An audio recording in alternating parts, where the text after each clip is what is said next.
Greetings petrolheads, my name is the Tom, you're on my gaming channel, and it's time for another episode of Automation the Car Company Tycoon game.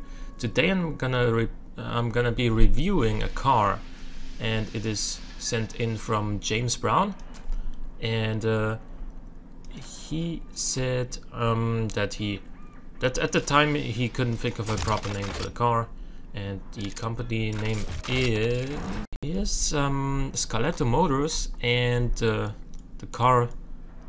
the final name is the Boulevard, and it is a big American style luxury saloon car, as he says. So, you know, big car, big engine and all that. So let's see what this thing is made of. Aluminium, longitudinal, the response front and rear end aluminium panels. So that's pretty much standard, I would say. It's not too out of the ordinary, it's not fancy or anything like that. I quite like the looks, honestly. The big grille sort of reminds me of, not really a Rolls Royce, but you know, the theme, a big grille in the center. That is what is Rolls Royce-ish to me, and also Bentley-ish. Or, I mean, the Mercedes Maybach S-Class is a little bit different in that regard, but the big central chrome grille really gives a car that you know, that high quality, or that high prestige feeling, at least, is what I'm getting at. And these chrome bands are on the sides are also nice. So the chrome bars inside the grille, pretty good. Sleek headlights, and almost a coupe-ish rear end shape, sort of like a Porsche Panamera. And then the taillights are pretty, you know, simplistic but modern and definitely fitting. It could be a little bit more chrome for a luxury car on the rear end, but you know, it's not bad. Maybe I'm just nitpicking. So let's get right into the money. Like, what's the engine like? It's a 5 liter, well, 5.1 liter technically, V8, and we see that it is turbocharged already. So it's got 5 valves per cylinder, dual overhead cam, obviously. Aluminium block and head is, again, nothing too fancy, but definitely at today's standard. Billet steel crank, high beam titanium and conrods, and lightweight forged pistons.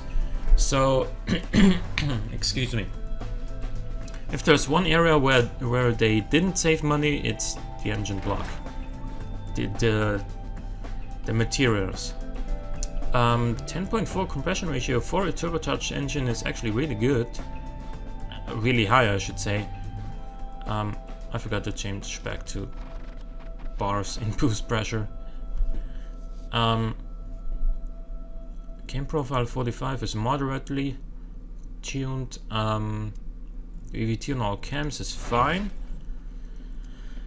We got a large, not a huge water to air in the cooler, and that is totally acceptable. It's still more than enough. 55.2 compressor. Is that the maximum size here? No. I can't get back to 55.2. I'll leave it here. 0.82 AR ratio and pretty low boost indeed. Throttle per cylinder with direct... Wait a minute, throttle per cylinder? That's gonna give this thing a lot of throttle response. And 52 ignition timing is also adequate. 7,000 RPM rev limit is decent, and it makes a nice power curve on top end here. You can see that from about, yeah, slightly over 5,000 RPM, you get more than 475 horsepower. So it's less. So between that point and its peak power, it's less than, it's just 50 horsepower of a difference. So this gives it a very nice top end range, so you can short shift it a little bit. Or if you rev it out, then after a gear shift you should end up back in that power band. So that is gonna make this thing quite good on longer acceleration tracks, or maybe on the quarter mile, definitely on the half mile though.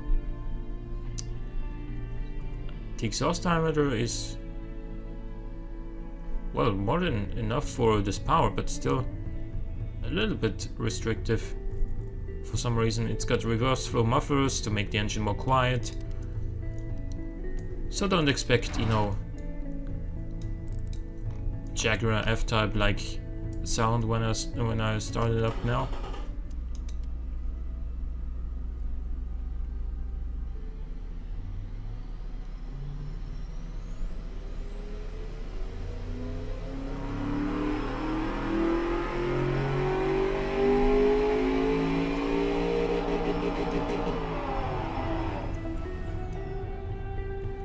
Go back to the exhaust. It does have bypass valves. I noticed that as the revs started climbing, and then I was like, wait, this is getting louder all of a sudden. It must have bypass valves, and indeed it does. So that's nice.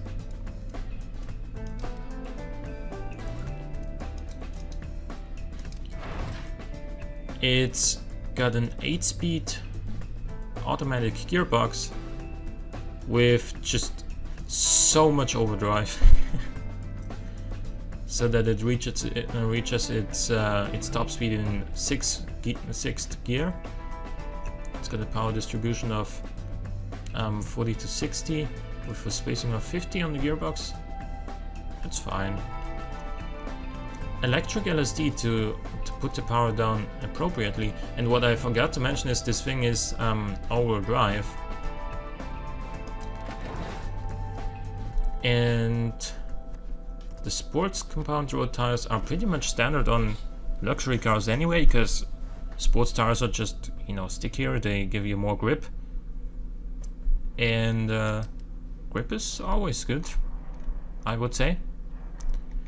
Then we got some 19-inch rims on here, alloy wheels, 265s front and rear, which is nothing too out of the ordinary, maybe even a little bit narrow, by today's standards at least. But as we saw,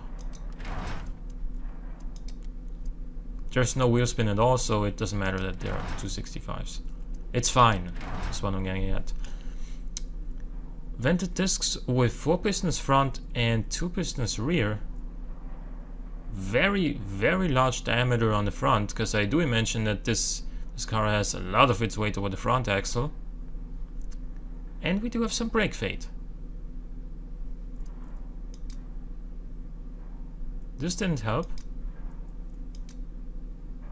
Neither did this. So we probably should...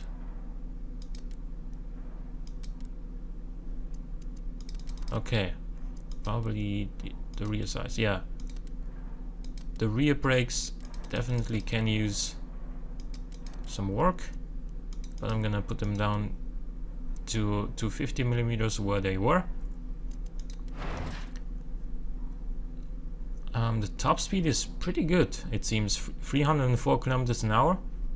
Fully clad, under tray, a little bit more. Wait, does this guy have lips? Yeah. Front and rear actually. I didn't notice that. The cooling airflow is insufficient actually, it's not enough. I think this this section right here could use some work, both on the wing angles, because you really don't need downforce on this car. It's not a sports car meant to, you know, go around corners at insane speeds. And look at that, he got 300 kilometers an hour anyway. But let's put him down to, let's put him back up to where it was. And this was at 211 points up.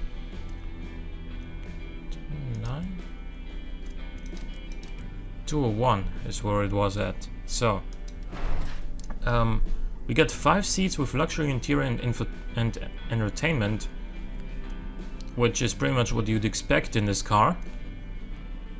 We get all driver assists and advanced safety, also pretty much what you'd expect, but at least you won't be disappointed. And active comfort suspension with semi-active dampers and passive sway bars, and what appears to be actually a pretty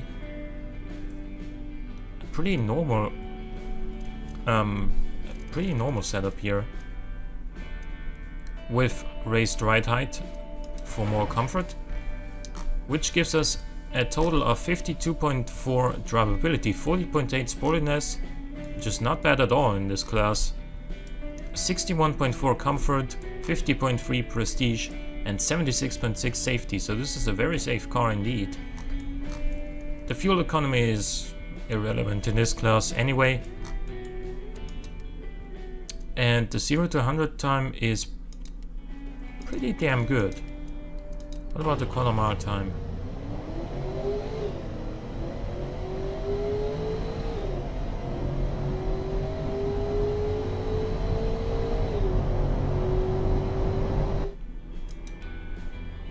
.69 seconds, which is decently fast. I wonder how. I mean, this car could really use a gearbox that shifts faster. So let's try and. Yeah, 4.0. This would make it to 0 to 100 in 4.0 seconds instead of 4.6.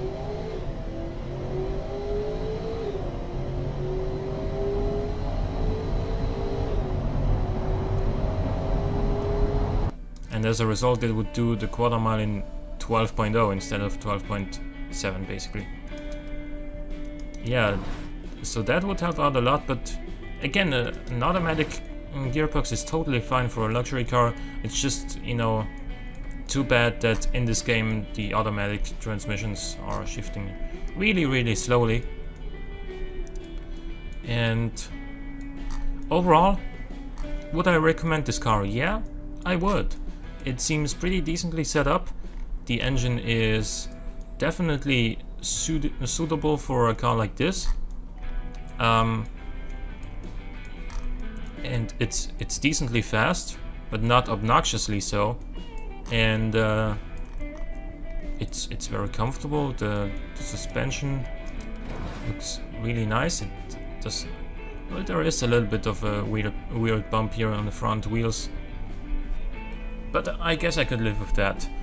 The automatic gearbox again would be better in real life than it is here in the game, because in real life today's automatic gearboxes shift a lot faster than the automatics in this game.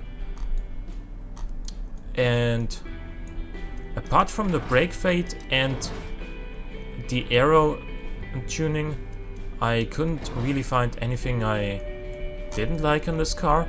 So, well done. Good luxury car. And I hope you guys enjoyed the episode. If you did, please click the like button, it helps out a great deal. Subscribe if you want to see more in the future, but for now, thanks for watching, and I'll see you next time.